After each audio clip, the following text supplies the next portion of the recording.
Bring the lights down low, it's time to show. Lights, camera, you know what we mean. Behold the magic of the silver screen. Some movies rock, some movies shock. They're powerful, alright. We cover them all on your favorite part. So many movies we can choose. Even when you win, you lose. Life moves pretty fast. Some will fizzle and some movies last.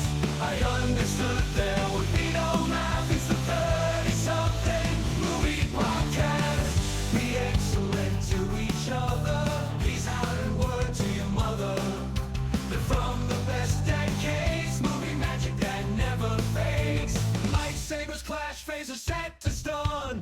Action packed from dusk till dawn. We have deep thoughts and questions free. Come share our love of the movies we see. Life moves pretty fast. Some will fizzle and some movies last. I understood there would be no math. It's the 30-something movie podcast. It's the 30-something movie podcast. I am your host, John Reed, here as always with my backup dancers, Patrick Canigallo and Bo Warmbold. Yo. Hey. Pat, the people can't see your face, but your face says exactly how this episode's going to go. Yeah.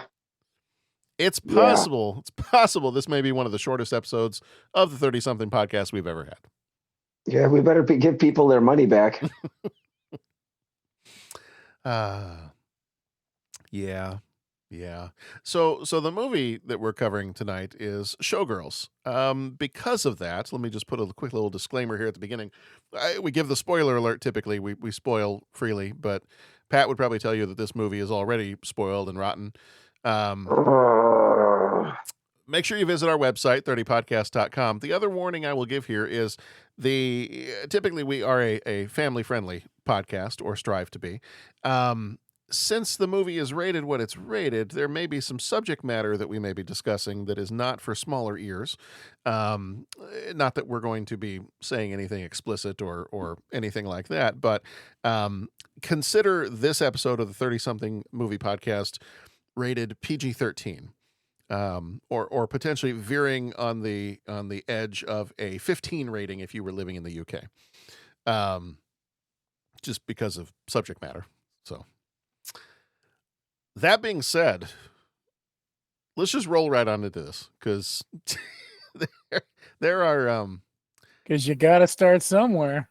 I feel like, and this is the first time we've had a chance to kind of get together and even just initially talk about this. I feel like you guys want to kill me. See, that's the thing. Like, as bad as this was, it is not the bat crap weirdest thing we've watched in the last couple of years. That's true. Because we did watch Dem's Elvis. That's true. And Dem's Elvis, if I remember correctly. Oh, no, it wasn't Dem's Elvis. It was, maybe it was.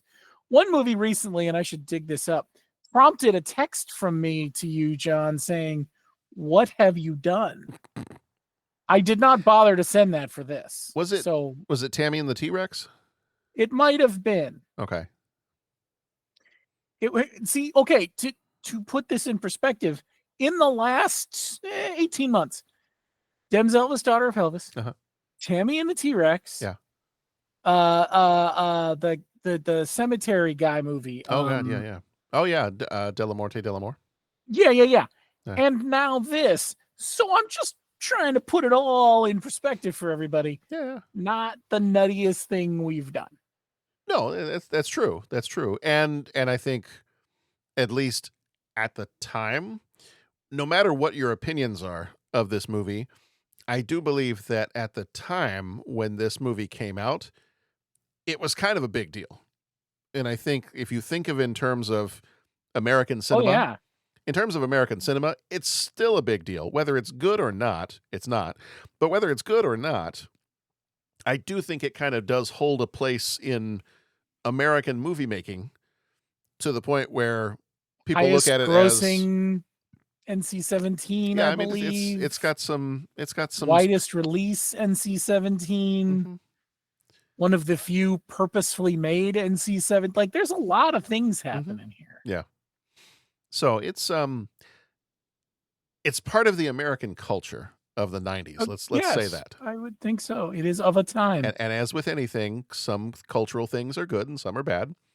This one's bad, but we'll talk about that. So, yes. So like, we're not going to start suddenly swearing or, taking our tops off, but, we do want to just let you know that because of the rating of this movie and the subject matter that, yeah.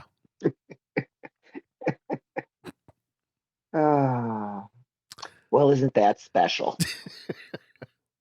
I still feel like Pat wants to kill me. Not at all, John. Okay. Not at all. All right. Okay. If there's a movie to be discussed, we're here to discuss it. Okay. All right. Pat's going to kidnap me and pry my eyes open, just like in A Clockwork Orange, and make me watch Cool as Ice over and over and over again. I'm just saying that movie's looking better and better. I'm just saying. Hello, Mark. I want to go back and look at who voted for this movie. We all voted for it. Maybe we did it to ourselves. Oh, Showgirls. We should talk about it. No, we shouldn't. But you were right, John. It was Tammy and the T-Rex, and my quote was, "John, where do you find these movies? What have you wrought?" Exactly. What'd you do, Ray? Yeah, what'd you do, John? Yes. Yes. Have some. Yes. So I'm going to very, very quickly, I'm going to try to answer that question for you. As to who voted for this, I can jump in here fairly quickly. I think I did. Did you vote for this one? Okay. Did I vote? So, no, it was. Sometimes I vote for these because I've never seen them, and this is the only thing that's going to get me off my butt to see it. Sure. Yeah. I wonder if I voted for it too. Probably for the same reason. Like, I guarantee I wouldn't have done it on my own. So. Okay. All right. So I'm looking at our list here, and for listener voting, we actually had several of the listeners that voted. 100% of the listeners that voted on what our movies were going to be for this year had this included as one of their movies. Okay. So now I have questions. So maybe the list. Here's something that maybe we just haven't understood about our listening audience. Maybe they hate us. They understood the assignment, is what I hear. Right. Yeah. They did the Bodie McBoat face of the 30-something movie podcast. I think we were voted at, not with. Yes. Yes. What's that? What's the German phrase? Schadenfreude. Yeah. This is how you include Schadenfreude on a Google form. Well done. Well done. We see you. We hear you loud and clear. So this is how a podcast falls, with thunderous applause. Apparently, yeah. So now, yeah, I'm curious. I'm trying to find on the list like how many, so to see if you can blame yourselves. I have no doubt. How many of us, as the actual hosts, also may have voted for?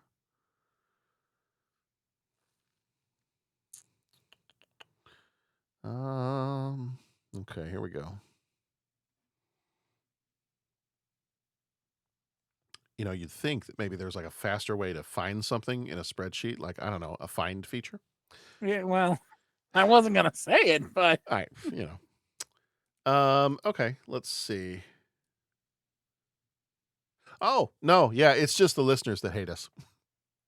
Really? We don't hate ourselves? No, none of us voted for it. Good for us. I knew we were That good actually guys. surprises me, because I will vote for something that I've never seen because the zeitgeist says I should have seen this and I haven't. I feel like, okay. Yeah. I mean, I'll usually do that too. Yeah. I'll usually do that too. But what I probably did was I probably voted on our list, and I was like, okay, I got to keep this to like a reasonable amount of votes here. And then I probably went way over what was reasonable. And then I was like, yeah, okay, some of these fringe movies, we can start taking those off now because I've voted for too many. So what this tells you, listeners, is you have more power than you thought you had. Or perhaps you knew exactly how much power you had. Uh-huh. Yeah. Yeah. Pat, to use a phrase that Pat has used regularly sometimes on this podcast, Pat, we have given a name to our pain, and it is Showgirls. Mm-hmm. Well, now that we solved that riddle, I'm just going to say, why don't you jump through the 10 major moments? I'm going to take a nap and just let me know. Okay. All right. So we'll run I through should this just stuff. do that. Maybe I'll just on purpose sleep through this one. That's a first. This would be a first if it's this movie and you stay awake for the whole thing. I mean, this is sort of like when Ben and Adam, like they have those Coco Nono episodes and all Yes, that one, and they're just like this. Well, I'll have that too, and I'll just select the episodes that. Yep, I'm gonna just sleep through this one. I'm logging on, going to bed. This movie will go down in history as the movie that introduced vetoes to the 30-something movie podcast. That's right. Mm-hmm. We never played any games like some of those other podcasts do, but suddenly they came up with vetoes. I don't know why. Yeah. We never played any games, even though it feels like we're on the losing end of one tonight. Uh-huh. Do you guys want to turn this into a Quarks Bar episode? I gotta, no, I might become violent. A morn I hammered? can't call in sick tomorrow, so let's. Oh, come on. Let's do a morn hammered. I've got a few more years. I need to like I told you before we started recording, John, my sick days are all accounted for. Okay. All right. Well, let's plow through this one then.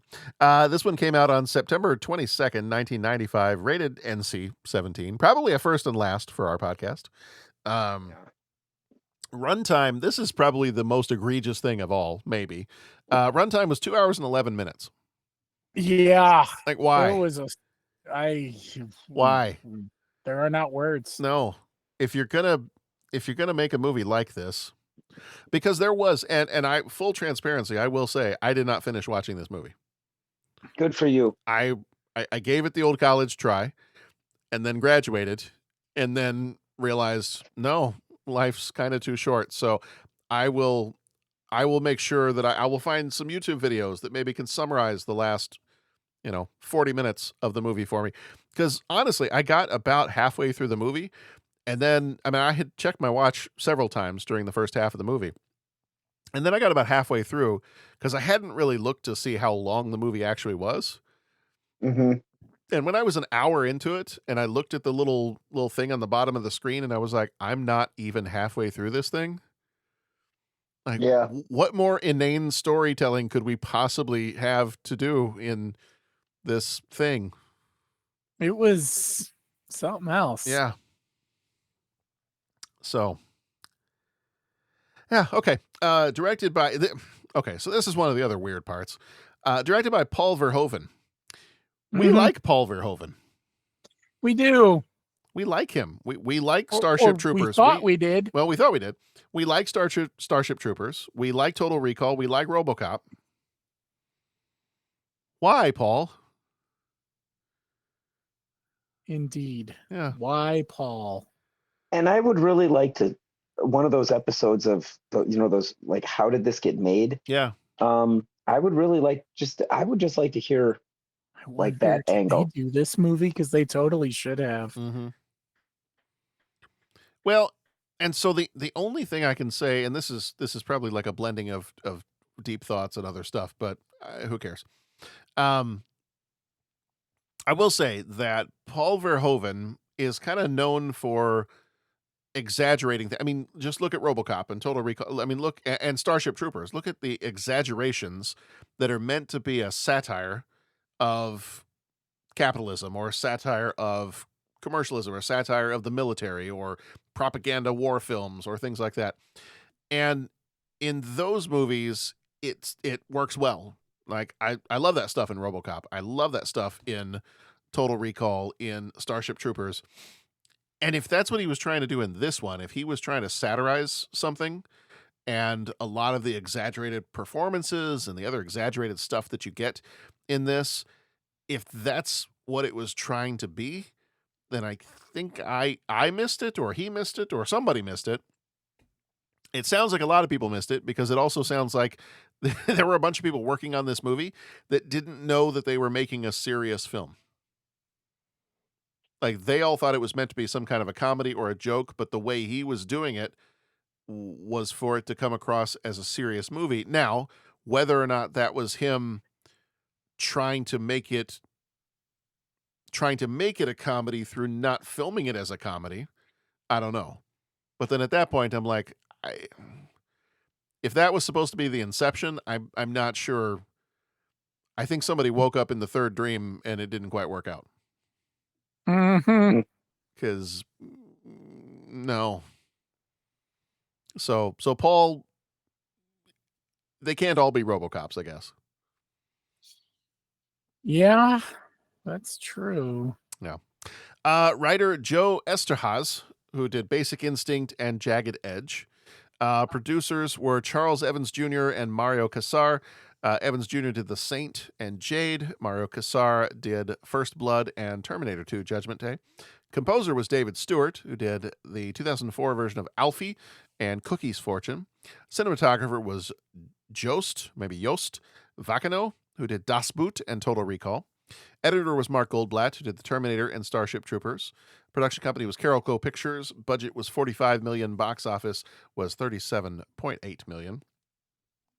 Elizabeth Berkley played Nomi Malone. She was in First Wives Club and Any Given Sunday. Kyle MacLachlan was Zach. He was in Dune, 1984 version, and Blue Velvet, which we actually just watched. Isn't Blue Velvet looking better all the time? Every day. Gina Gershon played Crystal Connors. She was in Bound and Face Off. Can't wait to talk about that one. Do you want to just talk about that one tonight? Yeah. I feel like we could talk about Face Off without having watched it recently. If you're going to give us the out, we're going to take it. I think you need to know that. I think so. I probably should just avoid that. Yeah. Glenn Plummer was James Smith. He was in South Central and Speed. Robert Davi was Al Torres. He was in The Goonies and License to Kill. Alan Ratchins was Tony Moss. He was in L.A. Law and Dharma and Greg. Gina Rivera was Molly Abrams. She was in Soul Food and Kiss the Girls. Patrick Bristow was Marty. He was in Austin Powers, International Man of Mystery, and So I Married an Axe Murderer. William Shockley was Andrew Carver. He was in The Young Riders and the TV series RoboCop. Greg Travis was Phil Newkirk. He was in Starship Troopers and Watchmen. Dewey Weber was Jeff. He was in Idle Hands and the Beverly Hillbillies. And Jack McGee was Herb. He was in The Fighter and Crash. You mentioned Kiss the Girls. Yes. So completely not that movie. Long Kiss Goodnight. When do we get to talk about that movie? That's a good question. Can we just talk about it tonight? That's what I'm just saying. That is next year. That's going to be a great year. Currently free to watch on Tubi if you want to. I might. I might do it while we're recording this episode. You want to go do that now? Yeah. Okay. Showgirls, as Bo had mentioned before, was the first and only NC-17 rated movie to be given a wide release in mainstream theaters. It was critically panned and a box office failure upon its release, but it did become a cult classic, apparently with midnight screenings and themed parties. Okay. Elizabeth Berkley was nominated for a Razzie for Worst Actress, and the film won at the time, a then record 7 Razzie Awards. Seems like not enough. Yeah. The film sold over 100 million in home video rentals, making up for its theatrical losses. And this one that's nuts. It's a little crazy. And this is the one that makes me question things. Quentin Tarantino is among those who have publicly defended Showgirls as a misunderstood satire. Are you surprised? I mean, maybe a tiny bit. Does he have an explanation as to why? I don't know. I didn't read his explanation. I did go on the interwebs, and I did find. I tried to look up and tried to find articles in which people refer to this as a misunderstood masterpiece or a misunderstood satire. Mm-hmm. And in reading some of the articles, I'm like, okay, I can see where you can argue that. I still don't think it's a good movie, but I see where you can try to argue that. The one thing I will give this movie is in terms of its production value, it is fine. Like the filming of things, the score, all those other pieces, the set pieces, all that other stuff, that's fine. I don't have a problem with any of that. But kind of those fundamental things to movies, like, I don't know, acting, story, stuff like that. That's where it's a steaming pile of doo-doo, of bantha poodoo. Yeah. Synopsis. In a city where the glitter blinds and the claws come out, one woman came for the spotlight but got a whole lot more than she bargained for.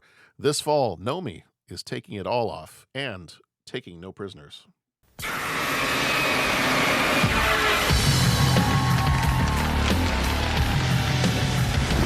what are you going to Vegas for? You gonna win? I'm gonna dance. There's a spot open in the chorus line. We're auditioning tomorrow morning. I think you should try out. I got an audition! Okay, ladies, I got one interest here, and that's the show. I don't care whether you live or die. I want to see you dance, and I want to see you smile. I can't use you if you can't smile. I can't use you if you can't show. I can't use you if you can't sell. From the creators of Basic Instinct, the last time they took you to the edge. This time, they're taking you all the way. We take the cash, we cash the check, we show them what they want to see. You got more natural talent when you dance than anybody I've ever seen.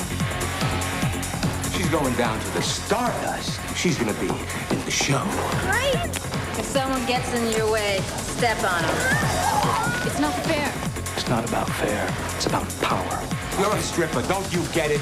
I'm a dancer. She's dazzling, she's exciting, and she's what Las Vegas is all about. The passion is real. I could fall in love with you. The desire is intense. You can't touch me, but I can touch you. I'd really love to touch you. And the show is about to begin. Showgirls. Leave your inhibitions at the door.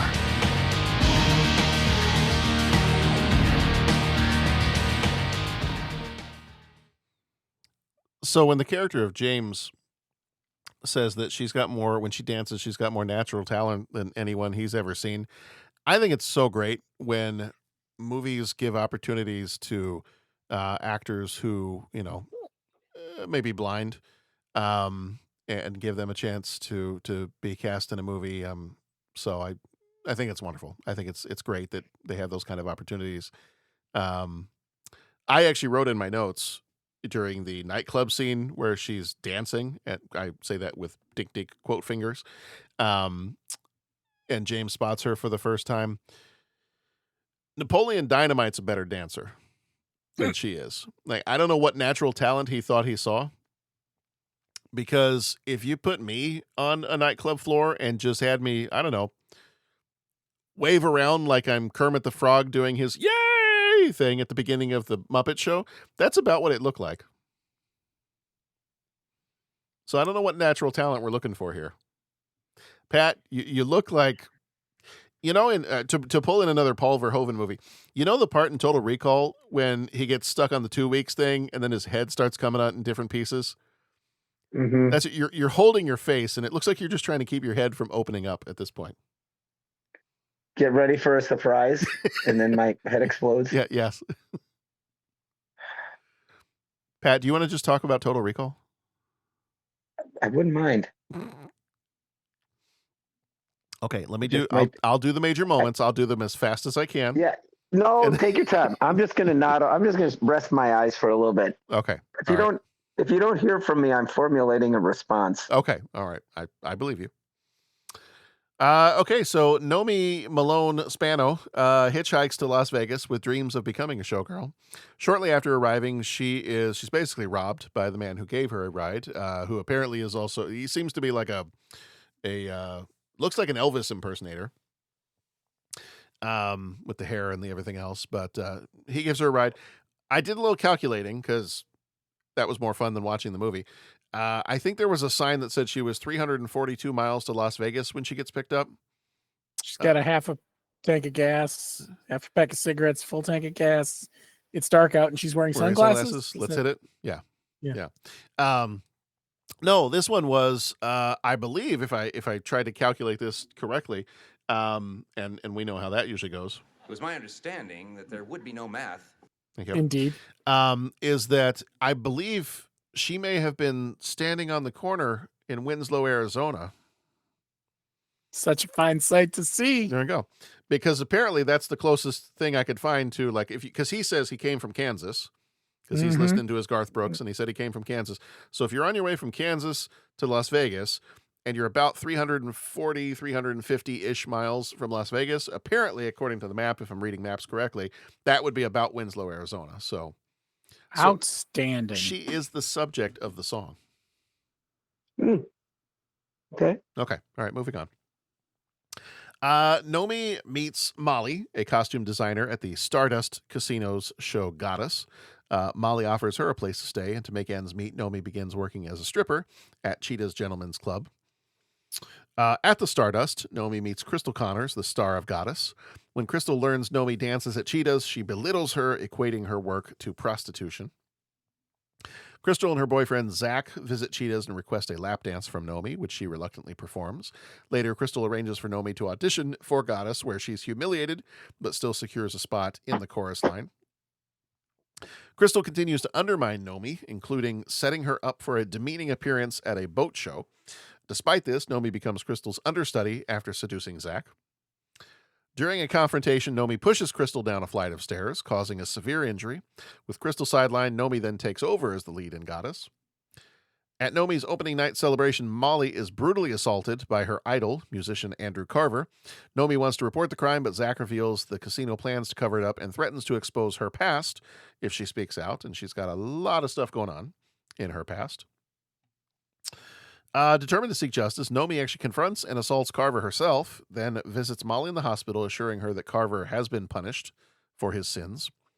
Nomi visits Crystal to apologize for injuring her. Crystal, having received a settlement and choosing not to press charges, forgives her, and they share a moment of reconciliation. Disillusioned with the Vegas lifestyle, Nomi leaves the city, and ironically, she hitches a ride with the same guy who robbed her upon her arrival, confronting him at knife point and asking for her suitcase back. Those are the 10 majorest moments that I could find. And I think now it's time for deep thoughts. Pat, was that enough time to formulate your thoughts? I'm good. Okay. I'm good. Like I said, I'm just, Okay. I'm gonna do 2 sound drops back to back here. One for deep thoughts, and then one I think this is appropriate. And now, deep thoughts. I have an opinion on this matter. Don't mince words, Bones. What do you really think? I like it a lot. Wow. It's very deep. Thank you. That's extraordinary. What would you like to do next? All right. Deep thoughts. I don't think I'm going to ask first time you saw it. I don't even think I'm going to ask, did you like it? Because I think I know the answer to both of those. That would just be much like this movie. That would be a lot of wasted time. What I'm going to ask instead is there any way, I won't use the word masterpiece. Is there any way this movie is misunderstood? If I don't speak English. What kind of country is what? Do they speak English in what? Say what again? I can see where this movie could have been made in a way that it might have been misunderstood. I do not think the movie we watched is a movie that can be misunderstood. You do not think it means what I think it means? No, I think it's pretty in your face what's happening, and I don't see the deep undercurrent that people want us to see. Mm-hmm. I don't see the deeper film behind the movie. Yeah. And I don't know if that's sure, could it just be that I'm some sort of uncouth, don't know what I'm talking. Sure it could. God, it's me we're talking about here. I don't know. It's not there for me. Bo, I think you're more couth than you give yourself credit for. Why, thank you, John. That gets me in the feels. There you go. Right there you go. Well, some of the stuff I did read online was people were trying to argue that side of it. A couple things I said was that Paul Verhoeven, very, very true, Paul Verhoeven does like to take things about society and question them, and do so by making movies that exaggerate the components that make up that aspect of society. So if that's the case, then I guess what you could view this as is you could view this as kind of a Cinderella story, is that she is looking to make it big in America. And by making it big in America, and yes, there are plenty of ways in which this movie uses that idea of you're going to kind of, work hard and pull yourself up by your bootstraps, although nobody was wearing enough to be wearing any bootstraps. And that what he's trying to criticize is that's that idea. I don't know if it's that idea that he's trying to criticize, but it's like, you're not going to, it's not going to work. Like, everybody thinks they can do that. Everybody thinks there's an American dream. However, you're really just going to get conned. And that's kind of what happens to her as she goes to Vegas, especially in a place like Vegas. Like, the idea that the house is always going to win. Everything is stacked against you. Dare I say, even when you win, you lose. You lose. Mm-hmm. Which is kind of how things go for her in this movie. Even when she wins, even when she gets the part that she wanted and, gets to take the top spot and all of that, then ultimately she loses and retreats from Las Vegas kind of in defeat by the end of the movie. It's just not a good movie. Like, even if that's going on, even if that's the story you're trying to tell, the acting is awful. Like, even if it's supposed to be a satire, it's so bad that you lose everything else. I think any way of trying to criticize something or deconstruct something or whatever is completely undone by a story that doesn't really, it's either too simplistic or it doesn't make sense. It's too long. Just trim a few notes and it'd be fine. Which notes, Majesty? There are simply only so many notes that the human ear can hear over the course of one evening. There are simply only so much nudity that one person can. Yeah. I will say that was the review. I think that was the review, and maybe I'm making it too simplistic, but our friend Jason Colvin, I believe, texted me when I mentioned that we were going to be doing this movie coming up, and I think his response was, the movie that made nudity boring. That's pretty good. So that was his response to it. So yeah, any kind of intended criticism or exploration or deconstruction or whatever, that's all well and good. And if that's what he was trying to do, God bless him. Go forth and make different movies. But it's just so bad. And even if he was pushing to get the actors to do these exaggerated things, it just is bad. Like, I don't even have a better word for it. It's just bad. It's not good. Mm-hmm. It's way too long. Like, this movie, you could have told the inane, asinine, simplistic story of this movie in an hour and a half. Like, you could have cut out nearly an hour of this movie, and you could have still told whatever story that is they were trying to tell. And I don't know, maybe that would have improved it. Probably not. You want to actually, Bo, I told you this earlier in our evening. You want to see a better version of this movie? Go watch John Travolta's 1983 movie, the sequel to Saturday Night Fever, Staying Alive. Because especially as you get into the Vegas show of this whole thing, and you've got the volcanoes erupting in the background, and you even have, some scenes where there's girders and all kinds of other stuff. I'm thinking, they're ripping off Satan's Alley from Staying Alive, and they're not even doing it well. Mm-hmm. Like, if you want to save yourself some time, I meant to even go look up and see, like, how long is the movie Staying Alive. Because how much time would you save yourself? Yes. Staying Alive from 1983 is an hour and 33 minutes long. Ding. Go watch that.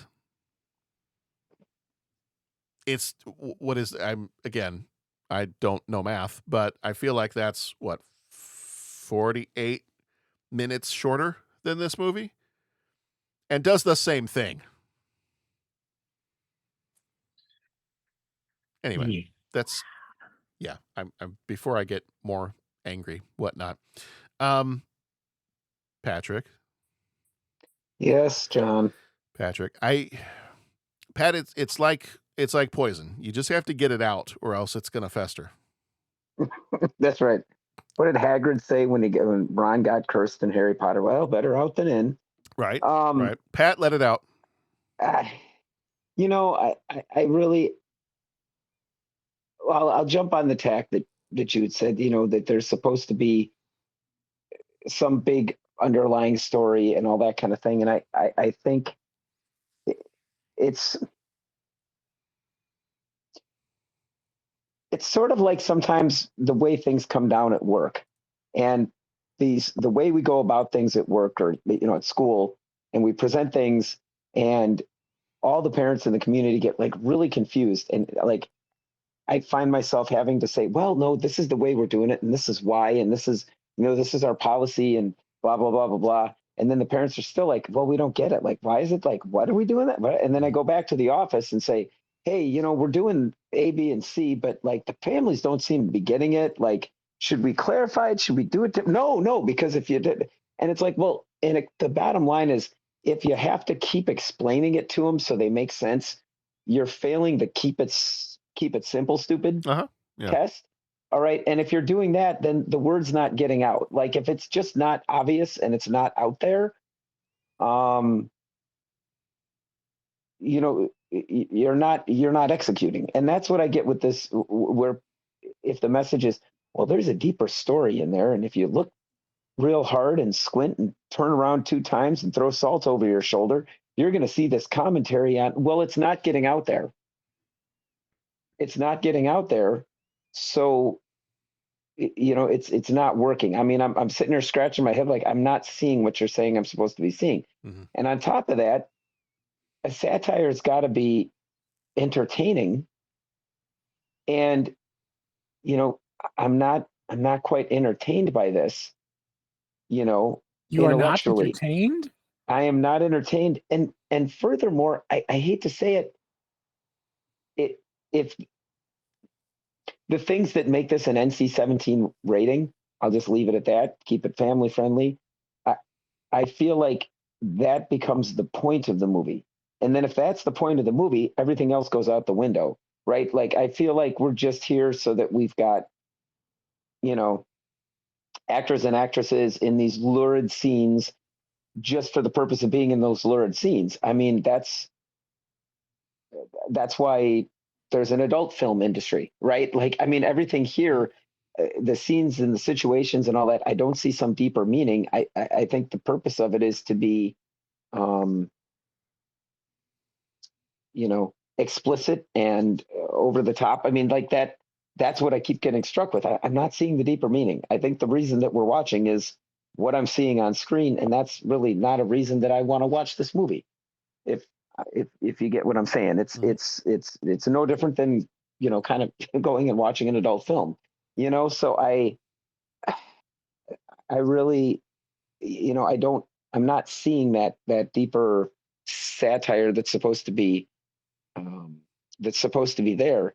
And if the theme is about like, okay, even if you win, you lose, or, like, hey, pull yourself up from the bootstraps, the American dream, but it's not that. I mean, there are so many other stories or themes or parts of American society that could present that statement, right? In a very genuine way, in a very telling way, in a very authentic way.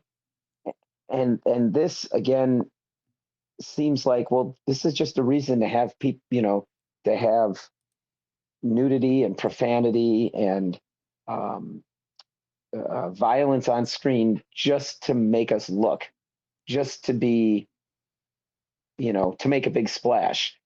And it's kind of like, I don't need that.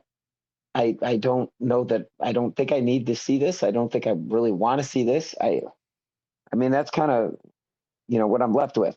The story really, to me, almost seemed like a cardboard cutout, right?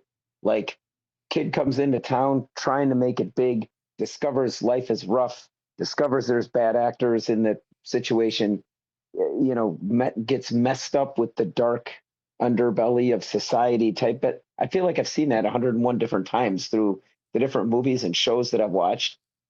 And it's kind of like this didn't even execute it well.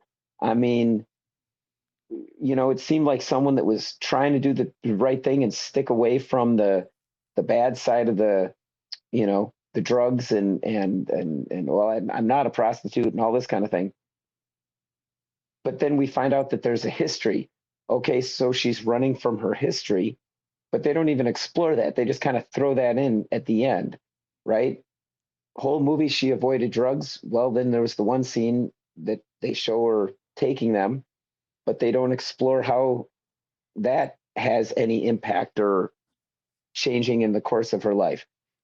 They talk about she meets the one guy that was working the different jobs that was kind of like trying to help her out. And then she finds that he was kind of like cheating on her, and he was upset that she didn't join his show because his show was like going to be the artistic thing, and he's really trying to, do it for the love of the dance and so on and so forth. But they don't follow that storyline. She was started at the adult entertainment club, and then no, I'm making it big and getting into the big show, and then they come and visit her, right? And so she goes, okay, and she was happy to see him, her former boss and the comedian lady and everything. She's happy to see them. Okay, so she cares about them. Those are her friends, but they don't really kind of explore that at all. So I don't really see a real developed and insightful story, where any of these plot lines are followed. And then so many of the characters that the dialogue is just so ridiculous and just so silly. And a lot of the characters are just stereotypical versions of their, whatever race or gender that they are, right? So I mean, it's just like, there's the I don't know. I'm just kind of going down a rant, but it's just like just things being said. Like when she met the one guy that was trying to he had worked the different jobs, and they looked like they were going to become, like a romantic interest. Yeah, James. Man, yeah, and just everything that came out of that guy's mouth was just, like kind of, and I mean, I'd say profanity, but I mean, oh my gosh, there's profanity all over this movie. But it was just like, it just seemed like that was is very stereotyping for, his character, right? Like the one lady that was the comedian with the dress that she'd wave her arms and the dress would go down or up or whatever. That seemed to be a very, writing for the way they wrote that character was just a very, oh, okay, well, very stereotypical for how we would view a person like that. I don't know. The whole thing was just a great big turnoff. And I'm just not seeing that deeper story. I'm not seeing a deeper story. And I really, yeah, I'm not seeing it. I'm not seeing it. My rant was probably just as confusing as just about anything else, but yeah, it's, I'm not sure what the purpose of this movie was other than to show what they were showing on screen. Like it just seemed like, hey, here's the reason that we're, yeah.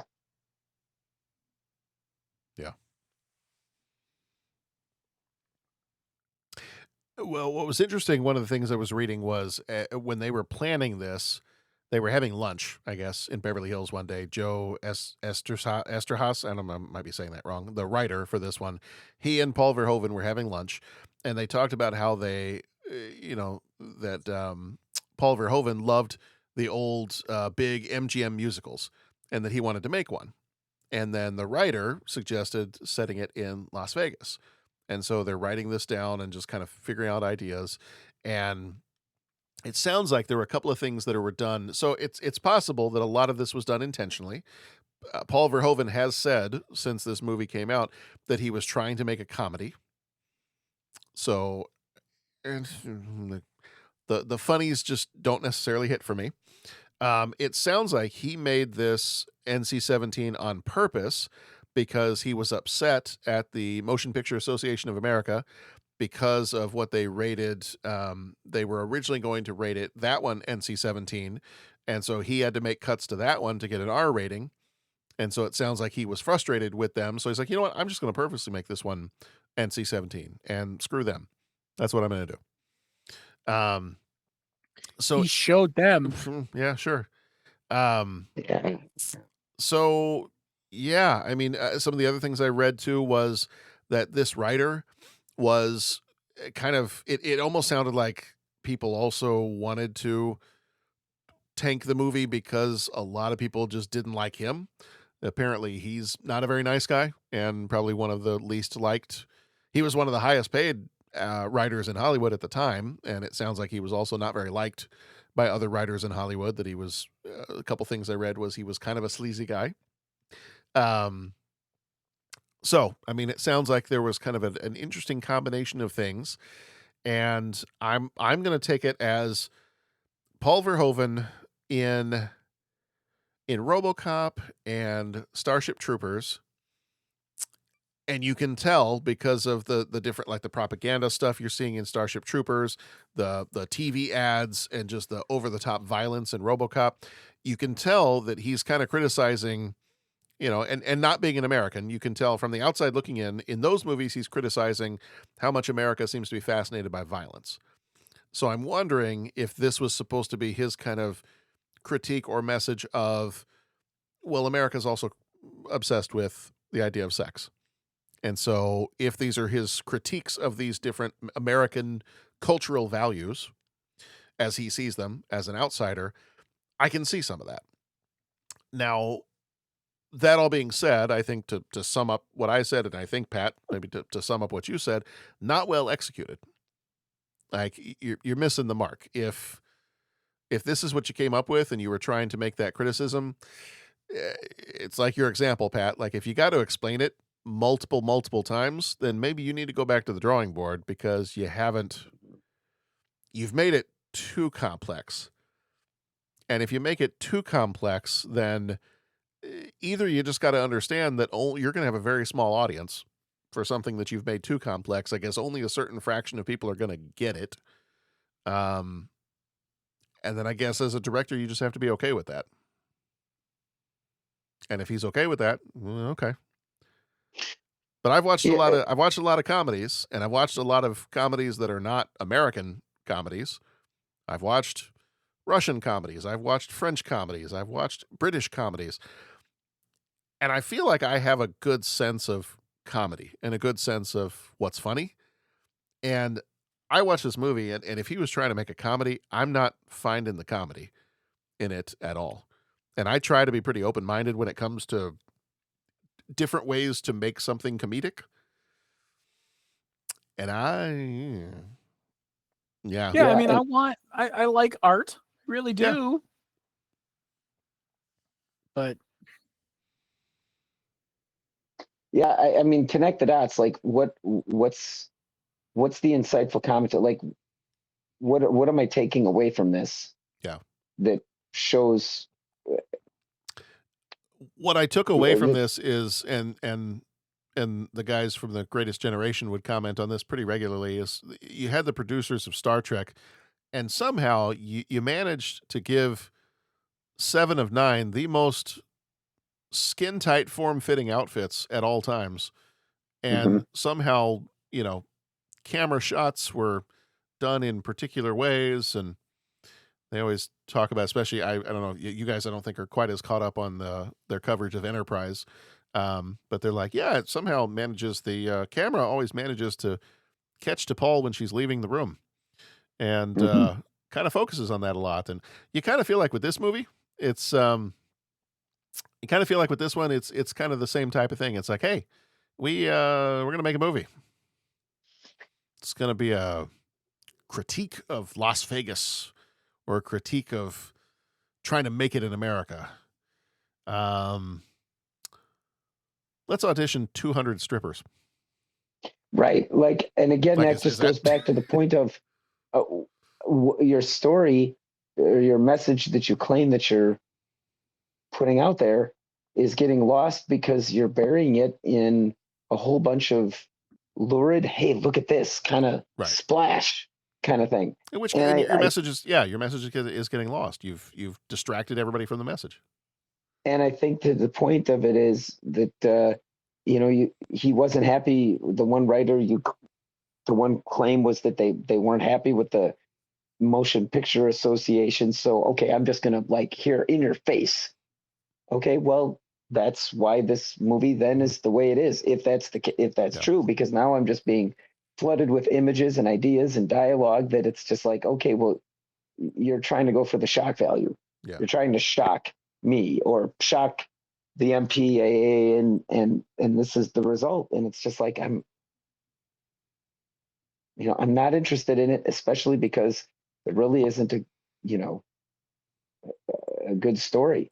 Right. A couple of weeks ago, we recorded the movie Leaving Las Vegas, and that's a really challenging movie to watch. That's a very difficult movie to, and that just talks about struggle and addiction. And, you get questioned with, well, what's right in all this sort of thing.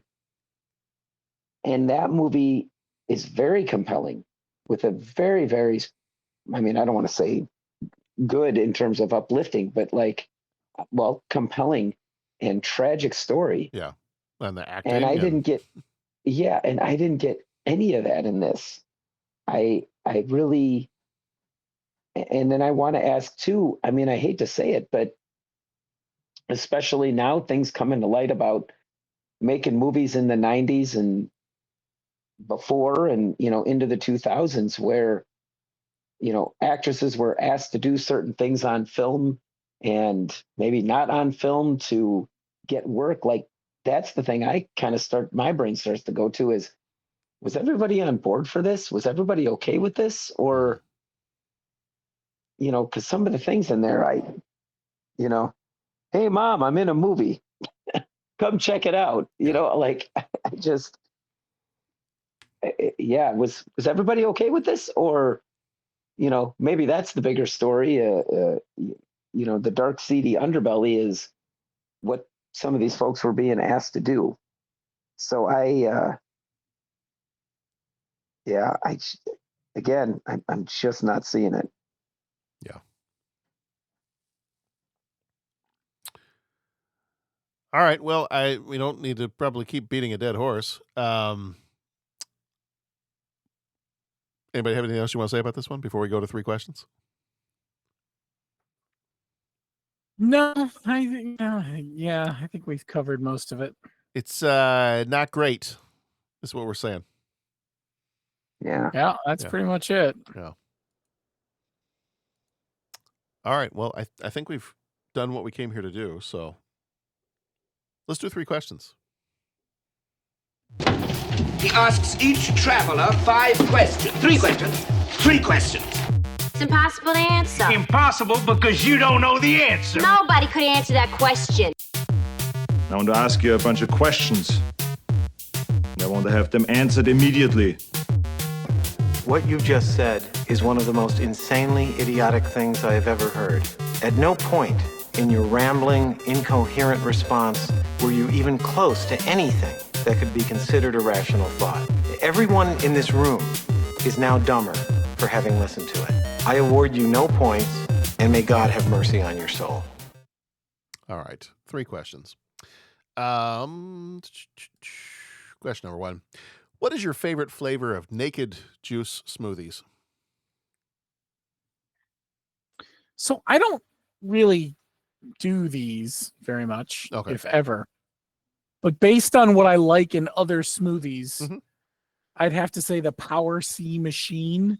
Okay. Mm-hmm. That's sort of based on what I've had at smoothie places in the past. Yeah, I used to get some of these a little regularly when I was trying to, for a stretch of time, I was trying to replace drinking more like pop, Diet Coke, that kind of stuff with some juices. Mm-hmm. And so used to drink some of these from time to time, and then just I mean they're fine. I never could quite. The flavors were something was always not quite right about each one. I was like, oh, I like all the ingredients except for this one of this flavor. Except the way they all mix together. Except the way they all mix I together. like this. I like it this. does not mix together well. I like blueberries. I like apples. I like bananas. But I don't know if I like them with carrots. Mm-hmm. So, of the ones that I had in the past, and it has been a little while since I've had one, is the Blue Machine was one of them. And that was exactly what I just listed. It had blueberries, banana, apples, and a hint of carrot. Just a hint, though. Just a hint. Patrick, what about you? I had never had, and I love smoothies. I had never had these before either. So I kind of got lost in the website, looking at the different, the different kinds of them. And it's funny. I looked for the fruit and veggie blends, but on the website, at least the one I looked at, they were like none available, kind of thing. Oh, so I wasn't able to, and it was kind of like real quick in between classes and stuff today when I was looking through it. But kind of going along Bo's track of, okay, well, what other flavors do I like? I love the strawberry banana. Mm-hmm. There's one that was like all berries. I like that. I like mixing veggies in every once in a while.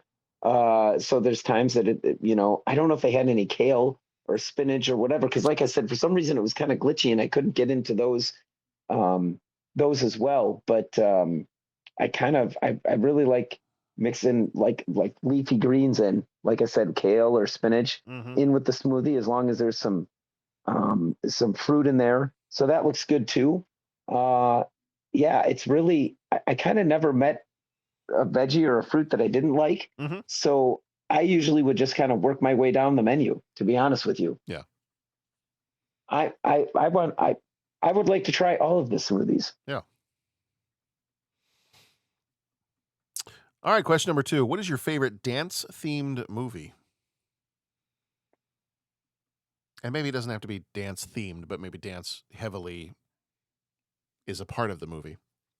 Because I look at some other movies and I think, all right, if part of your message is a woman trying to make it in a world in which the deck is stacked against her and it's a man's world and she's trying to use whatever power she's got to make her way through it.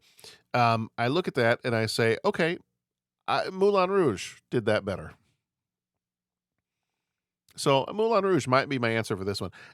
Staying Alive, I've already mentioned Staying Alive is a better version of this movie in my mind. So I'd go with either one of those. I'd say either Moulin Rouge or Staying Alive, and they have some wonderful dance numbers in either of those movies.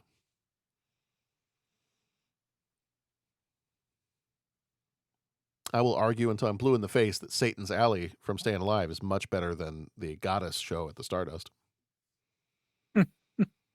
And the only Stardust I want to see in a movie is Rogue One.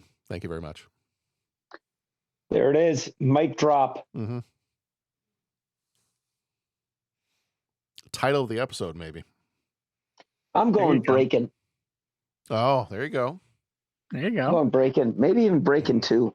Electric Boogaloo. Mm-hmm. Jinx. They were fun. They were not mean-spirited. I enjoyed them.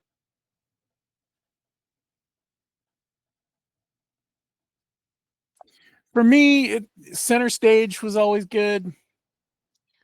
And Save the Last Dance, I liked that one too. Oh yeah. Tammy would probably kick me out of the house if I didn't mention Dirty Dancing.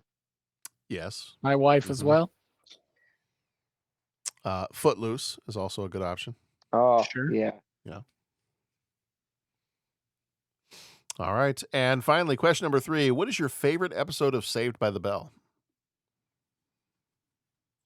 This is weird because I don't really remember the episodes.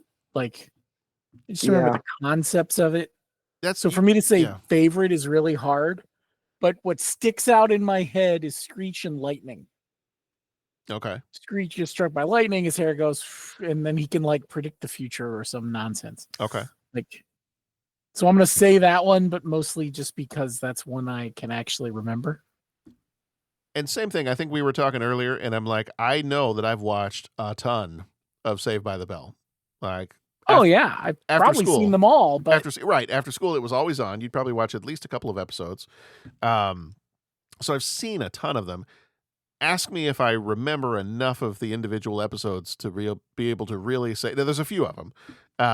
There's kind of the obvious one, and especially with Elizabeth Berkley being the lead actress in this movie, there were some episodes of Saved by the Bell that, especially one in particular, that I think everybody remembers about the show. I'm going to say, though, one of mine was there was an episode where Jesse and Zach are up against each other as student class president. So they're each trying to run for president, and she's trying to take it seriously, and she's trying to enact some real substantive changes, and he's trying to get MTV put on all the TVs in the high school and get good stuff put in the vending machines and, that kind of thing. And spoiler alert, he ends up winning. But he sees how much she wanted it, and he gives her the presidency. Such a nice boy. Such a nice boy. Speaking of nice boys, Pat, what about you? I don't remember anything about Saved by the Bell other than the characters. So I can't, even the one that you just referenced a minute ago, like the one that everybody remembers, like I don't have an inkling of any of that. Not Jesse and the caffeine pills? No. No? Not at all. That was the big one. No. Okay. I will say that the gal that was in this movie and Saved by the Bell, I remember when this movie came out, I remember it. And I remember people talking, saying, yeah, it's so-and-so from Saved by the Bell. And it's like, yeah, but she's an adult dancer. And everyone's just like, wait, what? Yeah. Because it's kind of like smash cut. And I think, again, I'm just going to cycle it back. Like, you think of the movie that could have been made about that. Like, okay, someone that we all see her playing like a high school kid on screen.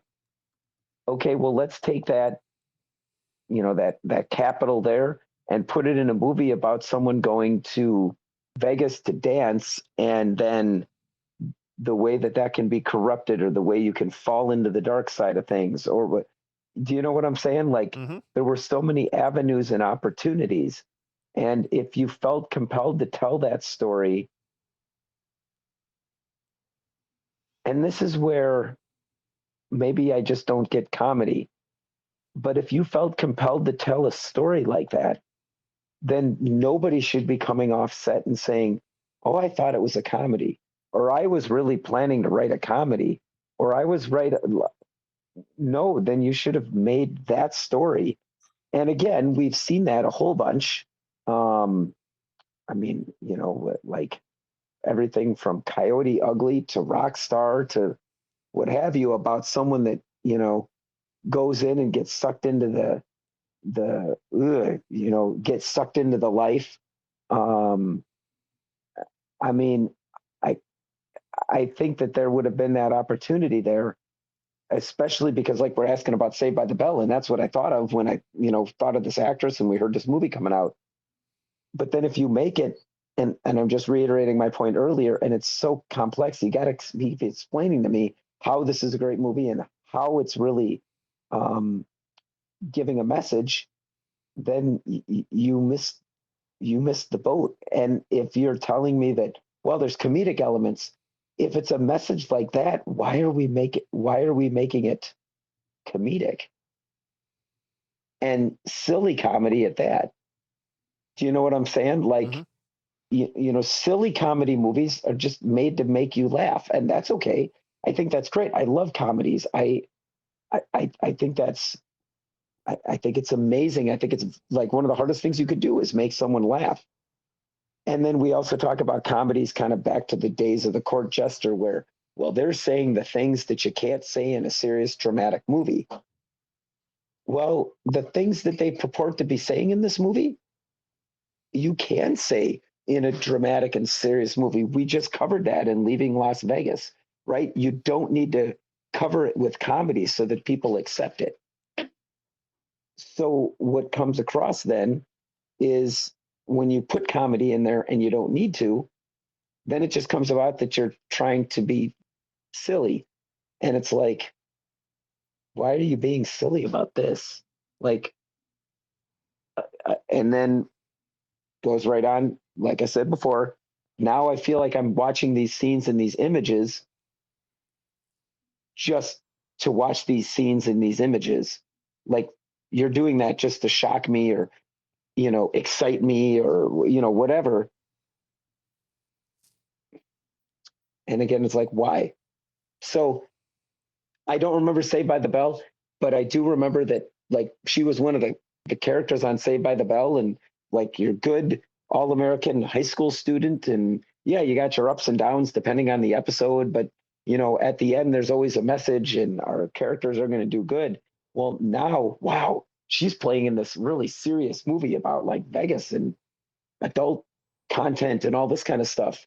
And boy, that could have just been, you know, you think about that, if they would have written this with a compelling story like that, how good this could have been. But so that's all I got to say about that. Yeah. I'm gonna leave us with one final thing, and that is I'm gonna read some things that both Elizabeth Berkley said herself, and then some things that Paul Verhoeven said himself. I'm not going to get all fired up, am I, John? No. I'm going to get fired up. I'm just going to mute myself. No. I know. I think this is gonna solidify a lot of the things we've been saying.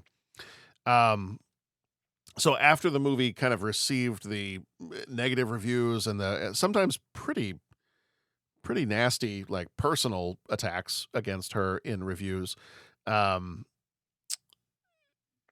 Wait a minute. Why are they getting fired up at her? See, now I'm getting fired up. Why are they attacking her? What, did she write the thing? No, well, so here's what she says, and then here's what Paul Verhoeven, the director, says. John. I'm getting fired up. I said I wasn't going to do that anymore. So what she says was, quote, "There was so much cruelty around it. I was bullied. I didn't understand why I was being blamed. The job as an actor is to fulfill the vision of the director. And I did everything I was supposed to do. No one associated with the film spoke up on my behalf to protect me. I was left out in the cold, and I was a pariah in the industry I had worked so hard for." Now, it does correct that to say that soon after the movie came out, Paul Verhoeven, director, did say, if people don't like her performance, that's my fault. I asked her to do that way. In fact, he was quoted as saying pretty soon after the movie, "Certainly I am partly or in large degree responsible. I asked her to do it that way." And then later in 2015, he said again in an interview, "People have, of course, criticized her for being over the top in her performance. Most of that comes from me. I pushed it in that direction. Good or not good, I was the one who asked her to exaggerate everything, every move, because that was the element of style I thought would work for the movie." And so, thankfully, afterwards, she was having trouble getting calls for other jobs and things like that. A lot of people didn't want anything to do with her, but there was a series of directors that did call her back for other things. And actually, I think not too long after, she did get another part in a movie that did well, the First Wives Club, that I think maybe came out the next year, and she had a smaller role in that. And then she's been fairly successful in, you know, theater, stage theater, TV shows, other movies, things like that since then. But it just seems like some of the reviews got to the point where they attacked her personally, as opposed to just letting it be a criticism of the movie itself. Yeah, because I was reading up on here that, you know, Roger Ebert, even though he gave it 2 out of 4 stars, and he didn't have much nice to say about the story and the writing and all that, he did say that he thought her character was interesting. So he didn't attack her personally. Unfortunately, his counterpart, Gene Siskel, on television did start to attack her personally. So that's kind of shameful. And some of the other movie critics at the time were attacking her, either her appearance or her as a person and not as a character. And so some of that just sounds like it got kind of nasty and really, really uncalled for. So regardless of what you think about the movie, leave the person alone. Like, just look at the character, just look at the acting, just look at the story, but don't attack the person. Yeah, and that would be the movie that would be interesting to see. The story that's interesting, especially set back then. Okay, well, we're blaming the actress and we're making, you know what I'm saying? Like, that's problematic on so many different levels. Yes. Oh, but agreed. And here we go. Like, look at when they did the alternate Ghostbusters movie, right? Yeah. Look at that. I mean, it was all personal attacks, right? And I mean, it's like, I enjoyed again, that. we're talking about female actresses. What was that? I enjoyed that movie.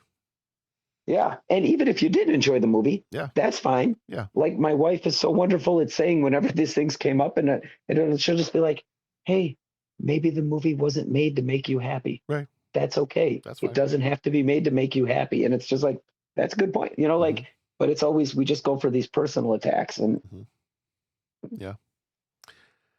Yuck. All right. Yuck. Well, that's going to do it for this one. We made it through. Yeah, that does it all right. Now I'm fired up. now he's fired up. That's okay. We're gonna record another one after this, and it'll be much happier. Yeah. Okay.